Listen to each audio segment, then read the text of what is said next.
I now look to Gideon Levy to close the case for the proposition. Hear, hear.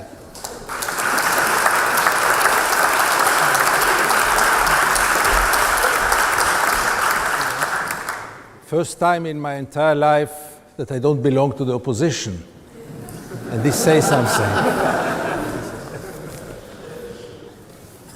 Almost everything was said already, all the lies, all the propaganda, and also some truth. But I think that it's time to put an end to the masquerade. And the masquerade is going on now for at least 50 years. And the masquerade contains two assumptions which both are a pure lie. A, that Israel has intention to go for the two-state solution. Israel never had an intention to go for the two-state solution, not even for a single moment. It is really almost historical irony to see now official representatives of Israel coming and defending the two-state solution. What did stop you for 50 years to go for it? Why did you go for it? What are you waiting for? Why didn't you go for it? And if this is not enough, anyone who builds one terrace in the occupied territories has no intention to go for the two-state solution, period. And there was not one single Israeli government who stopped for one day building those criminal settlements. And that's the best proof. And all the rest is a masquerade. Now, the second lie is that the one state doesn't exist. Ladies and gentlemen, the one state exists now for 50 years. The only question is, what kind of state is it? Is it a democracy or is it an apartheid state? That's the only question which is still open. Those who established the settlements project declared it very clearly. We are going to build settlements in order to prevent the two-state solution. The State of Israel always supported this project, officially, unofficially, by money, by political support, by military support. Israel, entire Israel, not only the settlers, is part of the settlement project. And the settlement project has one goal: to prevent the two-state solution. That's the only goal of the settlement project. And obviously also some kind of real estate interests. Nothing more than this. So to claim today that Israel is in favor of the two-state solution, and to claim today that that's the only solution. I was a great supporter of the two-state solution for decades. Many of your arguments here were my arguments for decades. By the way, in those years, you were perceived as a traitor to be in support of the two-state solution. All those who speak now about two-state solution 20 years ago say the two-state solution is Auschwitz borders. Now, when the two-state solution is impossible, then they come up, because they know that it will never happen. Now they come up, even Netanyahu can say two-state solution, why not? Even most of the Israelis will say it in polls, why not? Because they know that this train left already the station and will never be back. Because nobody is going to evacuate 700,000 settlers. And without evacuation of 700,000 settlers, there is no two-state solution. There is all kind of Bentustans, all kind of other solutions, but not a real solution. Sorry. So, no. I need to solve here an occupation of 50 years in 10 minutes, so you'll take 2 minutes out of me.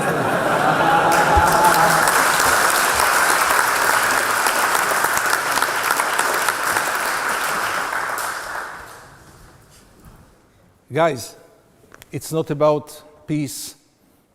It's not about symmetria. There is no symmetria. Forget about symmetria. Don't speak about symmetria, because there is no symmetria. I would even suggest that there is no conflict. Was there a French-Algerian conflict, there was a brutal French occupation in Algeria, which came to its end. And there is no Israeli-Palestinian conflict. There is a brutal Israeli occupation which must come to its end one way or the other. One way was the two-state solution. One way was the two-state solution. It's a fair solution. Israel did anything possible to destroy it in an irreversible way. And now we are left only with the other alternative. There is no third way. And the one state is now 50 years old. In the front of it, there is a democracy for the Jewish citizens of Israel, with many cracks. And now with our new elected defense minister, we'll have even more cracks, but we can still claim democracy. The second regime is to our Palestinian citizens, to what we call the Israeli Arabs, who gain some kind of civil rights, but are discriminated systematically.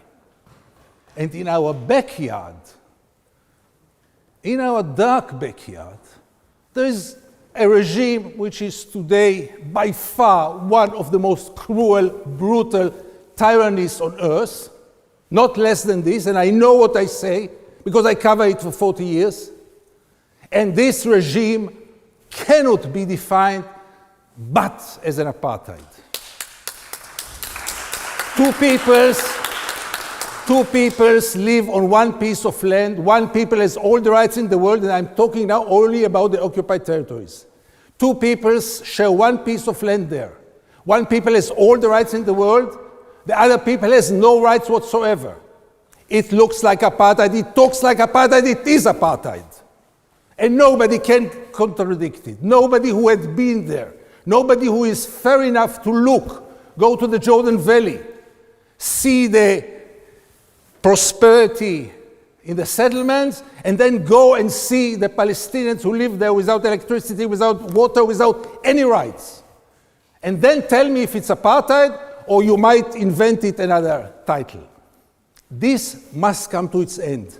And not until the Israelis will be ready for it, and not until the Israelis will overcome all their fears and complexes and memories. This must come to its end because it's now a third generation of Palestinians who live under it, and this is unacceptable in the 21st century. And the only way to end it is to start to speak about equal rights. Because the settlers won. And the settlement project, as criminal as it is, not recognized by one state in the world, including Micronesia, the settlement project won in terms of quantity. 700,000 settlers, as I said, irreversible. So now we have to discuss what is the alternative. And the alternative is a new discourse of equal rights. And then I want to hear from Israel, what is the answer of Israel? Why not equal rights? Because we are the chosen people? Because God promised us something? Because we are better? Because we deserve more? What reason can an Israeli official give to lack of equal rights on this piece of land? And we have to get to the core of it. And the core of it is equality. Not peace, but equality. And the day that the Israelis will realize and recognize that the Palestinians have exactly the same rights as they, but exactly until the last inch, this will be the day that things will be solved. And then all those descriptions of civil war and this anarchy and Ireland and the one state will not work, try them. Give them equal rights, first of all. And you know what? By the end of the day, nobody can guarantee anything. Nobody can guarantee anything, sure not. But when I steal your car, I am not in a position to put conditions for returning the car. First of all, return the car.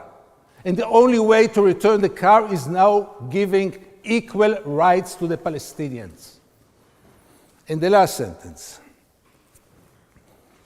I'm an Israeli. I was born in Israel. I even perceive myself as an Israeli patriot. I care about Israel. I belong to Israel. I'm attached to Israel.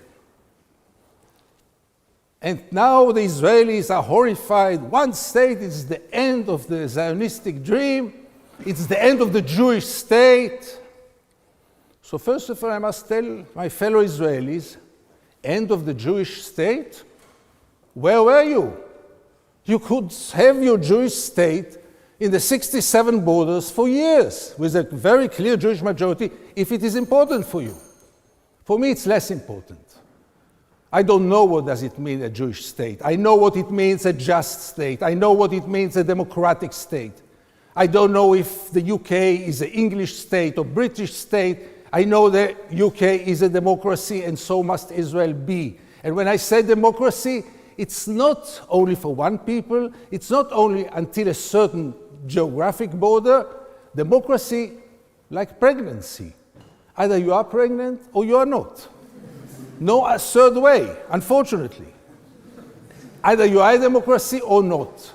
And when you have this tyranny in your backyard, you are not a democracy, period.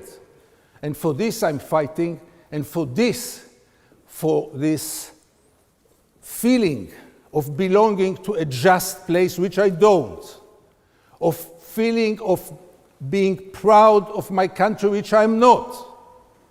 For this, the only way, unfortunately, it's not a simple way. Don't tell me about the difficulties. I know them better than you. But the only way that Israel left open, the only way that Israel left open is to start to speak about democracy, about equal rights, about a one democratic state instead of a state which has this tyranny in its backyard. Vote for us. Thank you.